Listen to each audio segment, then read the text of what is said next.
بسم اللہ الرحمن الرحیم۔ السلام علیکم ورحمۃ اللہ وبرکاتہ۔ عابد راجہ چینل کی طرف سے آج میں اپنے دوستوں کو ایک چھوٹی سی دعا بتاؤں گا۔ جب بھی آپ کے دل میں گناہ کی خواہش پیدا ہو تو اس آیت کا ورد کریں، انشاءاللہ آپ کے دل سے جو گناہ کی خواہش پیدا ہوئی وہ ختم ہو جائے گی۔ دعا سننے سے پہلے میں اپنے تمام دوستوں سے گزارش کروں گا کہ اگر چینل کو ابھی تک سبسکرائب نہیں کر سکے تو ضرور کر لیں، بیل آئیکن پہ کلک کریں، کمنٹ شیئر اور لائک ضرور کریں۔ تو سٹارٹ کرتے ہیں۔ بسم اللہ الرحمن الرحیم۔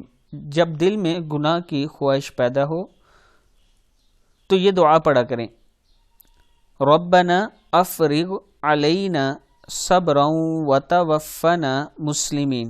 کیا ہے؟ ربنا افرغ علینا صبرا وتوفنا مسلمین۔ پھر ایک بار پڑھ لیں، ربنا افرغ علینا صبرا وتوفنا مسلمین۔ اے ہمارے پروردگار، ہم پر صبر کے پیمانے انڈیل دے اور ہمیں اس حالت میں موت دے کہ ہم تیرے تابع دار ہوں۔ صدق اللہ العظیم۔ اس ویڈیو کو آپ دوستوں نے آگے ضرور شیئر کرنا ہے اور خود بھی اس پر عمل کرنا ہے۔ السلام علیکم ورحمۃ اللہ وبرکاتہ۔